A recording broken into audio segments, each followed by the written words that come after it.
Thank you very much, Paul.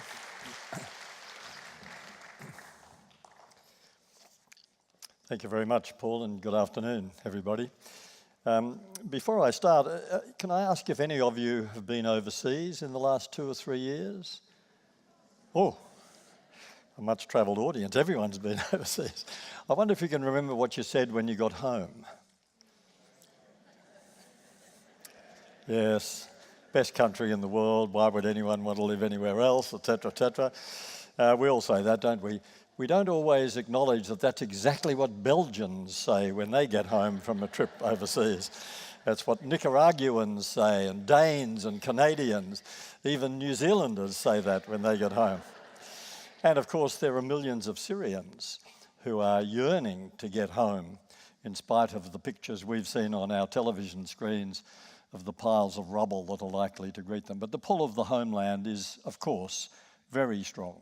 We love the mother country, whether it's the land of our birth or a land adopted as our homeland.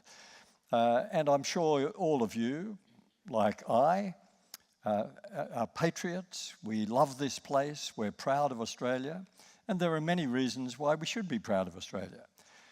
We are world champions, I think it's fair to say, at building a harmonious society out of extraordinary ethnic and other diversity. We brought people here from about 180 different birthplaces around the world and made this fabulous society work so harmoniously that if there are examples of ethnic tension or racial prejudice, they make the news. They're so unusual for us. Of course, multiculturalism is deep in our DNA. When the first fleet sailed through Sydney Heads in 1788, more than 60 nationalities were represented in the first fleet. And of course, they arrived on a continent where there were 300 or 400 indigenous nations coexisting. So that's not perhaps surprising that we've become world champions at that. But we're proud of other things, aren't we? We think of ourselves as great innovators. We are the inventors of zinc cream. That's something to be proud of, but the stump jump plough and the stripper harvester and the photocopier, the Snowy Mountains hydroelectric, even Federation. That was a pretty remarkable innovation. I'm not sure we could pull it off in 2018 if we tried to get 6 states and 2 territories to agree to federate. And while we're in brag mode, of course, we like to talk about our Nobel Prizes and our Oscars and our Olympic gold medals and so on. But if you are a true patriot, if you do love the place, then surely your patriotism can withstand occasional confrontations with some rather challenging facts about contemporary Australia. And let me just list a few before I get to the main thrust of what I want to talk about this afternoon. We've become politically disillusioned. Is that news to anyone? Some research published late last year showed that 75% of Australians are disillusioned with federal politics, and we've seen in the media just in the last 48 hours some more recent research showing that things are even worse than they were. One of the factors contributing to that, of course, is that we're now replacing prime ministers at an unsustainable rate. It's got to the stage where I'm told that paramedics can no longer ask the question, who is the prime minister? If they're trying to check your cognitive function after you've had a bump on the head. It's not only politics, though, that suffered a decline in public esteem and respect. And by the way, this is not unique to Australia. But when you look at most of the institutions that we have encouraged into existence to preserve our values, to do things cooperatively and collaboratively that we can't do individually, like run a financial system or an education system or indeed a democracy, most of those institutions in 2018 are suffering from a low point in public esteem. The church, the banks, big business, trade unions, the mass media, professional sport, most of the, not all, but most of the institutions that we would once have respected and perhaps even looked to for moral leadership When you say moral leadership in the context of some of those institutions now, it seems like a joke.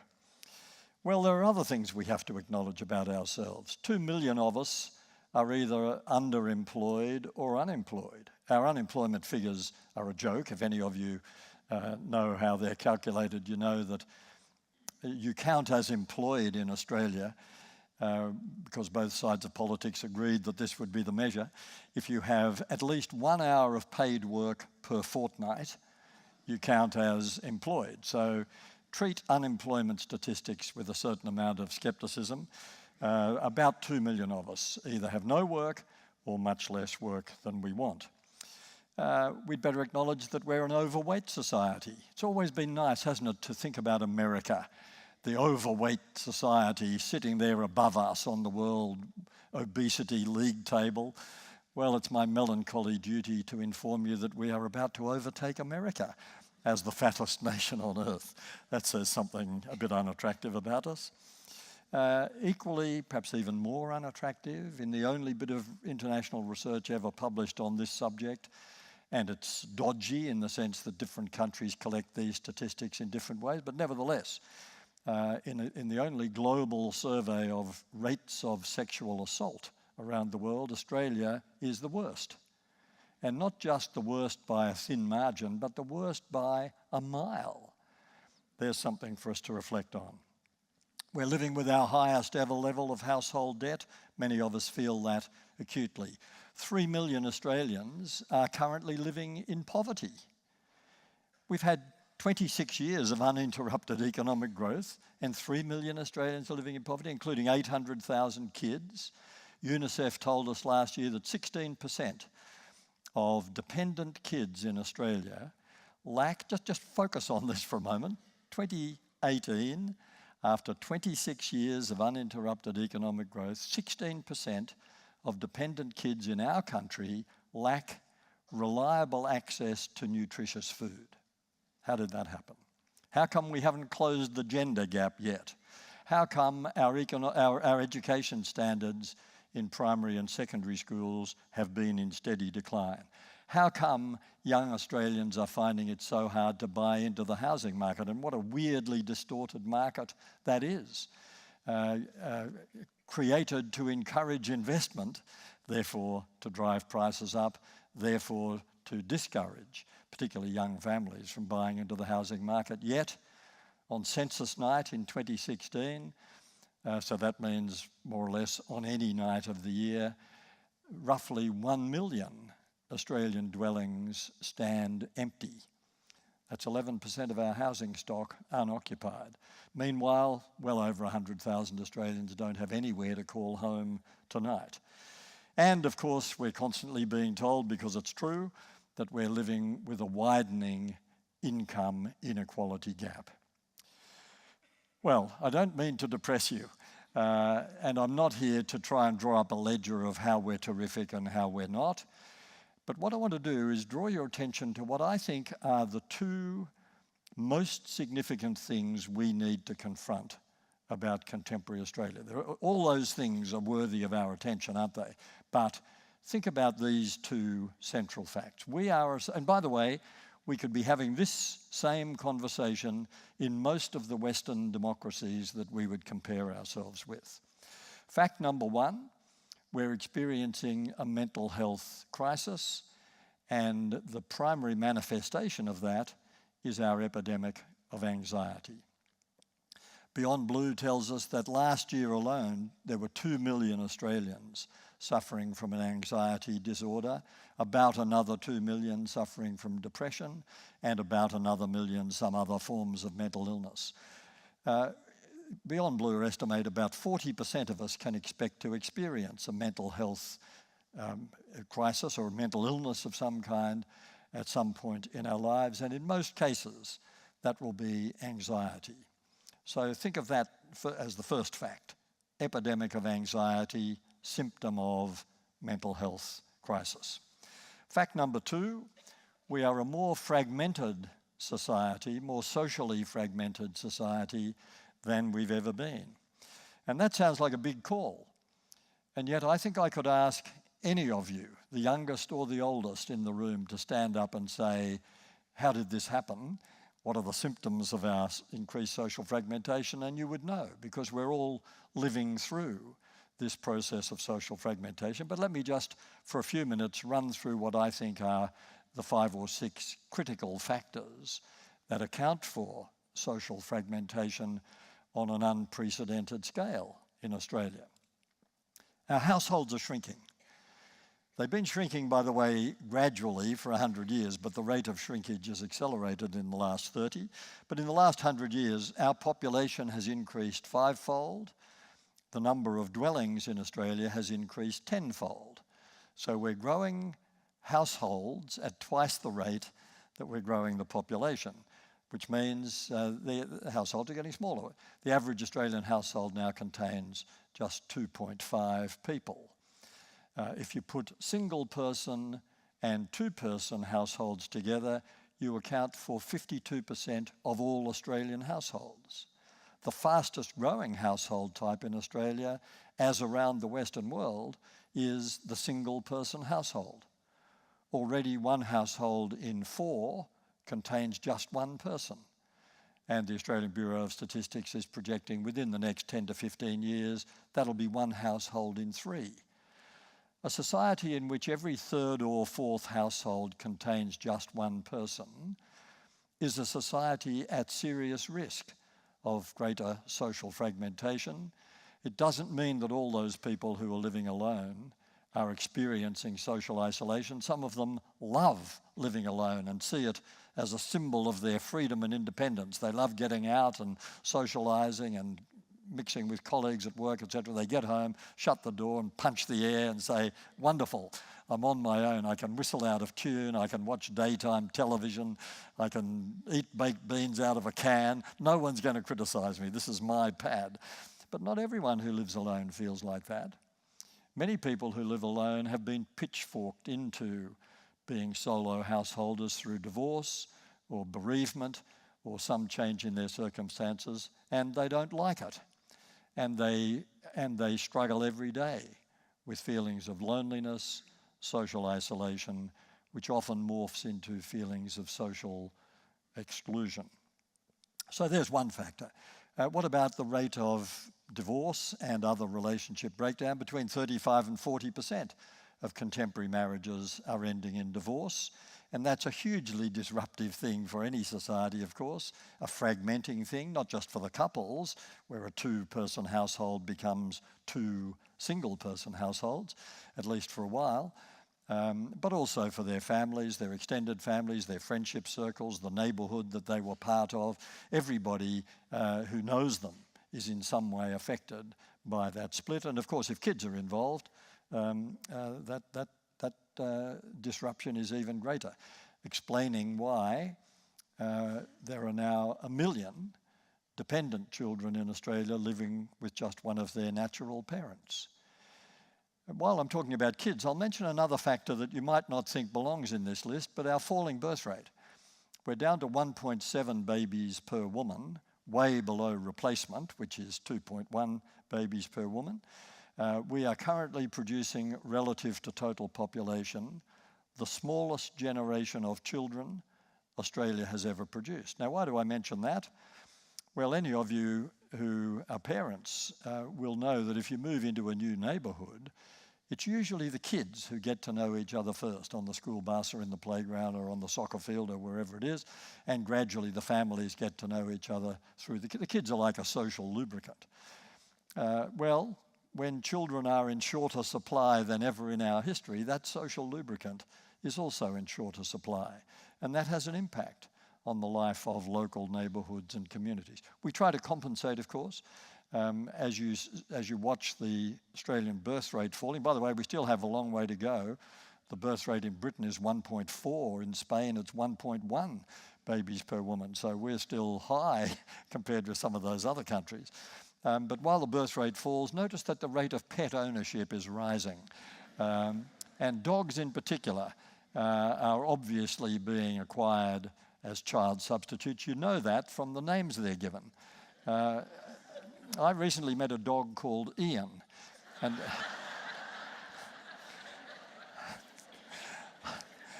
I don't want to offend any Ians in the audience. I'm glad you're laughing. It's a wonderful name for a bloke, but I'm not sure it's a great name for a dog. I don't know why it seems so odd. I know a Harry on 4 legs, that seems okay, and I know a Fiona, that's a bit borderline for a dog. But Ian seemed to, and of course the problem is you go to the dog walking park, so the dogs will frolic while the owners chat, and you can't remember whether Ian is the dog or the owner. Well, it works for some people maybe as a child substitute. Let me quickly mention a couple of other factors that have contributed here. We're a more mobile population than we ever have been. We're moving house on average, as the Americans are, once every 6 years. If you've lived in the same house for the last 30 years, just imagine how often some other people must have been moving to get the national average up to once every 6 years. And of course, we're more mobile in the sense that we have almost universal car ownership. As someone said to me recently, we're a Dido society, like a FIFO mining town, fly in, fly out. We live in Dido, drive in, drive out, suburbs and towns. And it's true, isn't it? You wave at your neighbour's car, assuming your neighbour is driving it. It's not quite the same as stopping on the footpath and saying good day. We're busier than we've ever been as long as we have work. People in full-time work and many in part-time work are working longer hours than ever. And of course, courtesy of the information technology revolution, many people say they never actually escape from work. But busyness has become a kind of social virtue. Have you noticed that? Would any of you ever admit to not being busy? We've even changed the way we greet each other in Australia. We used to say, we're an odd society. We've always greeted each other by asking the question and supplying the answer. So we say, how you going, all right? But now we say, how you going, busy? As though, are you busy or are you dead? I mean, the switch is on or off. Well, all this busyness, and we are busy, all this busyness, particularly in a household with 2 adults who are both working, with or without children, means there is less time and less energy available at the end of the working week, if the working week ever ends, for nurturing the life of the local neighbourhood and community. And one other thing I should mention on this list, and you can probably think of lots of other things that should go on the list, but one other thing to go on the list is, of course, the information technology revolution itself. We are in the grip of a really paradoxical revolution, aren't we? On the one hand, it's promising to connect us like never before, and of course that's true. At the same time, it's making it easier than ever before for us to stay apart from each other. And we've now got to the stage where we are confusing digital data transfer with human communication, which for thousands of years has been something you could only do when you were face-to-face with another person. And of course, when we do it digitally, we miss out on all those subtleties, all that nuance that's involved in face-to-face communication. So perhaps it's not surprising, while we're talking about social fragmentation, it's not just that the new technology makes it easier for us not to bother seeing each other, but the heaviest users of social media, particularly the young, heaviest users of social media, report high levels of loneliness, social isolation, and depression, even though they are sleeping with their smartphone under their pillow. That's another one of these acronyms, FOMO, fear of missing out. Well, let me stop there. Just put all that together. Put all those factors that I've described together and look at the likely cumulative effect of all the things I've been talking about. Pretty obviously, these things put great pressure on the stability and the cohesiveness of our local neighbourhoods and communities, and that in turn has a negative effect on our level of trust in the neighbours that we live amongst. It also, of course, tends to reinforce the emergence of what we've now come to recognise as the me culture, reinforcing rampant individualism, the idea that it's all about me, and we've got a consumer marketing industry and a happiness industry feeding us the message that it is all about us, our material prosperity and comfort and our personal happiness and so on. Well, I said I was going to talk about 2 facts about contemporary Australia, But I'm sure it's dawned on you that what I'm really talking about is one fact. We're talking about a mental health crisis mainly manifested by an epidemic of anxiety, and we're talking about greater social fragmentation. Those are not two facts. Those are just two sides of the same coin. If a society becomes more fragmented with an increased risk of social isolation and feelings of exclusion, then inevitably the level of anxiety in that society will rise. Now, I accept there are many causes of anxiety in individual cases. Some people become anxious because of job insecurity or because of rent stress, or because of relationship breakdown, loss of faith, addiction to an IT device, loss of contact with the natural world, even concern about the future of the planet. Why wouldn't we all be at least a bit anxious about that?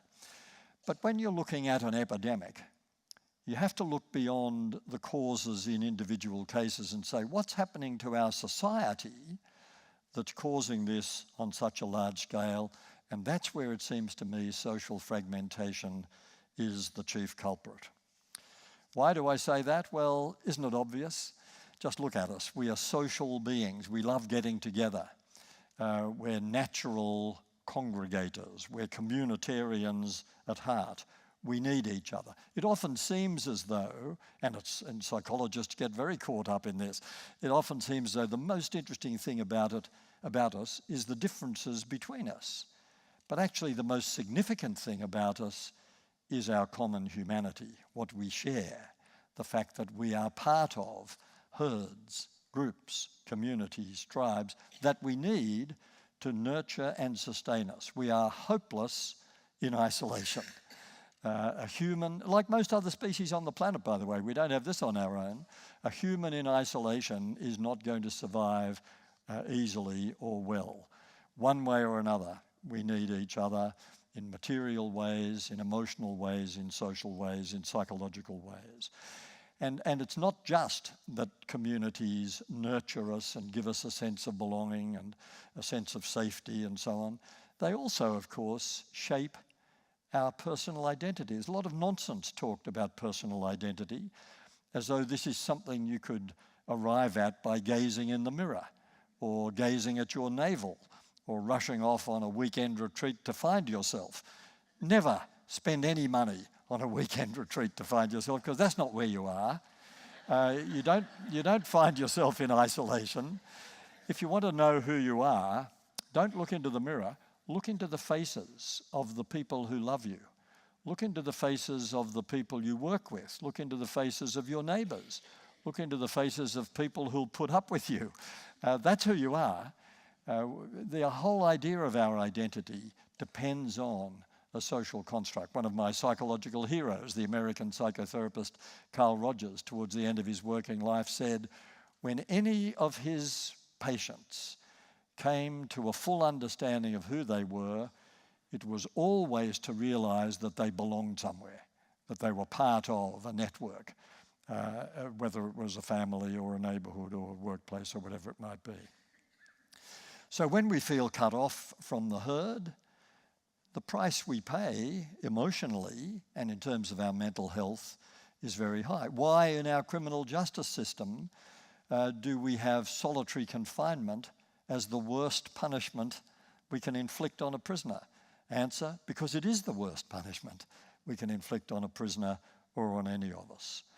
It's no wonder that psychologists and medical practitioners around the Western world, including here, are now saying social isolation is a greater threat to public health than obesity.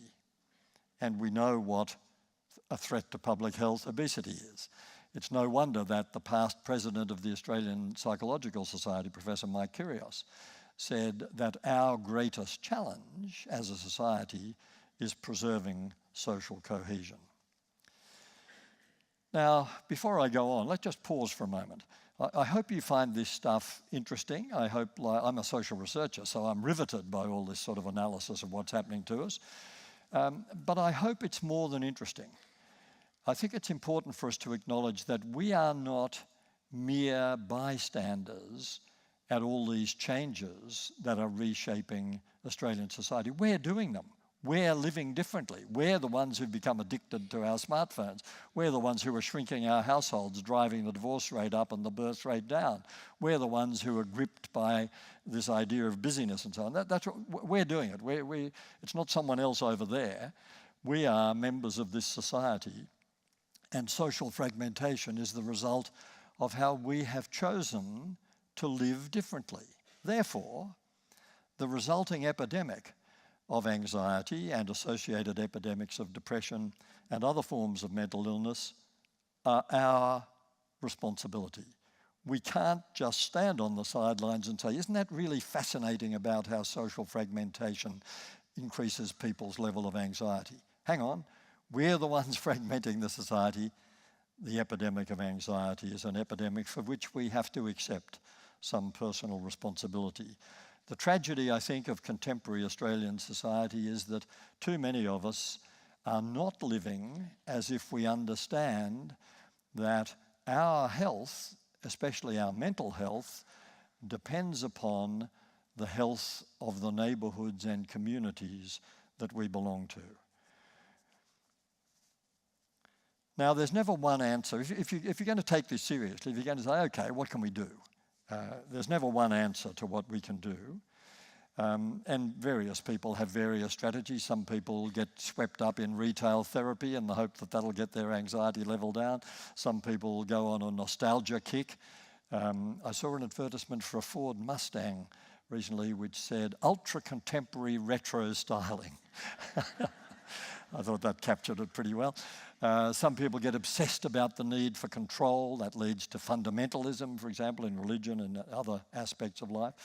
But it seems to me there is one crucial step we can take, one absolutely fundamental starting point for the process of trying to address the problem of social fragmentation and the related, inescapably related problem of heightened anxiety and depression. And I can capture what I'm driving at here in one word. It's an old-fashioned word, and the word is compassion. Now, I quickly want to say, when I'm talking about compassion, I'm not talking about a sort of bleeding heart, do-gooder emotional state. When I'm talking about compassion, I'm talking about what strikes me as being the only rational response we can make to a full understanding of what it means to be human. In other words, what it means to share our humanity with everyone else in this room and everyone else outside. When I'm talking about compassion, I'm talking about a cool mental discipline that says, I'm human, we're all human, we all need each other, we rely on communities to support us, those communities rely on us to engage with them, and the only appropriate way to engage with the community is to treat everyone with kindness and respect. That's what I mean by compassion. And the test of whether you've got it is whether you're prepared to treat even people you don't like with kindness and respect. And perhaps even a tougher test, treating even people you disagree with about politics or religion or anything else with kindness and respect. That's what I mean by compassion. And when we adopt the culture of compassion, when we adopt the discipline of compassion, the mindset of compassion, it has two remarkable effects, one personal, one social. The personal effect is that our anxieties will inevitably come down if we become more compassionate people, because anxiety is a very self-absorbed state. As soon as you start switching your focus to the needs of people around you who might need a listening ear or a friendly smile or something, you find that your anxiety tends to recede, driven out by the spirit of compassion towards others. Nothing steadies the emotions like the knowledge that other people need our companionship or our support in some way. So that's the personal effect. The social effect is obvious. Compassion is like the high-octane fuel that drives the machinery of drives the machinery of social cohesion, the machinery that generates social capital, especially in the local neighbourhood. It seems to me that if you want to assess the health of a nation, the health of a society, the health of a city, you start by looking at the health of local neighbourhoods. The neighbourhood is the test bed of our commitment to the culture of compassion. The neighbourhood is where we determine whether we really are morally mature enough, socially mature enough, to exercise compassion among people that we didn't choose to live with. The neighbourhood's a funny place, isn't it? Unless you're one of those people, it's a pretty eccentric thing, but there are people who do this. You might be one of those people who interviewed everyone in the street before you bought your house or rented your apartment to make sure this was a compatible group. No, mostly we fall in love with the house, or the apartment will suit us or whatever. We move in, and then suddenly we find ourselves in the midst of neighbours, and they're all weird. And they look at us, and we look weird to them, because everyone looks weird until you get to know them. And we find that they're a funny mixed bunch.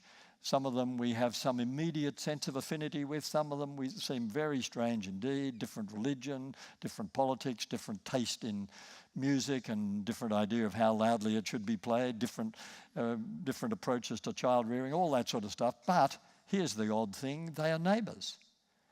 And we'll know they're neighbours if there's a crisis. Isn't it an odd thing that when there's a flood, the famous, the last Brisbane floods, a world-leading example of how neighbours act when there's a crisis. Bushfires, particularly the Victorian bushfires a couple of years ago. Storms, drought, all sorts of things. Crises remind us that we have a special role in this society which has got nothing to do with our family, it's got nothing to do with our friends, got nothing to do with our colleagues. It's the role of neighbour. And if we're not fulfilling that role, we can't be said to have embraced the culture of compassion at all. And in fact, I think it's arguable whether we can say we are real citizens in this society if we haven't embraced that.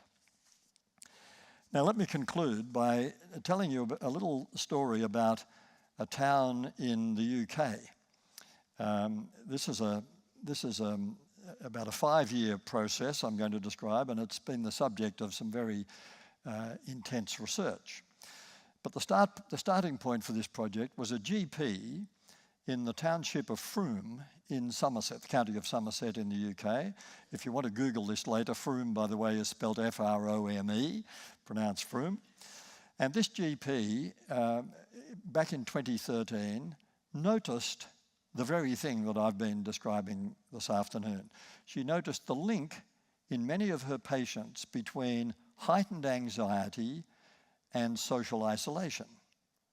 And by the way, on a large scale, the UK has acknowledged this recently, this year, by appointing a Minister for Loneliness. I don't think we need a Minister for Loneliness in Australia. I think we need to take this on as our own responsibility. But anyway, back to Froome. This GP noticed that many of her patients suffering from anxiety were also socially isolated. So she got together with some medical colleagues and other community leaders, and together they launched something that sounds very clunky. It was called the Compassionate Froome Project. And over about a 5-year period, most of the health indicators in the town of Froome have improved. And the most remarkable and unexpected improvement is that the rate of emergency admissions to hospital in Froome went down during this period by 17%, while across Somerset, emergency hospital admissions went up by 28%. And a local palliative care physician in Froome said there has never previously been an intervention which caused emergency hospital admissions, which is one of the starkest health indicators, to go down. So, okay, what was this remarkable intervention? What did these community leaders in Froome do? What was the initiative they took? You'd never be able to figure this out for yourself if I didn't tell you. It's so brilliant, it's so creative, the sort of thing no one would ever think of spontaneously. Here's what they did. They encouraged everyone in Froome to get to know their neighbours. Don't live next door to someone you haven't spoken to. Look out for the people in your street who might be at risk of social isolation, especially the elderly or people who are unwell and people who are living alone. Make sure they're included in the life of the neighbourhood. Never pass someone in the street without smiling or saying hello. Never stand at a bus stop with another person and pretend they don't exist. Join a choir, a community garden, a men's shed, a current affairs discussion group, a book club, whatever you like. Join in order to engage with the community so that you're more alert to needs that exist within the community. Well, it worked dramatically in Froome. By the way, there are 12 towns around Australia that are going to be, within the next few months, embarking on the equivalent of the Compassionate Froome project here. So no doubt we'll see similar results. It's easy to wring our hands about the state of politics or the misbehaviour of the banks or sexual abuse of children in the organised church, or all the other things that we wring our hands about in our society. It's not so easy to embrace this simple, central notion that the state of the nation actually starts in our street. If enough of us start living as if this is the kind of society we want it to be, then pretty soon that's the kind of society it will start to become. Thank you.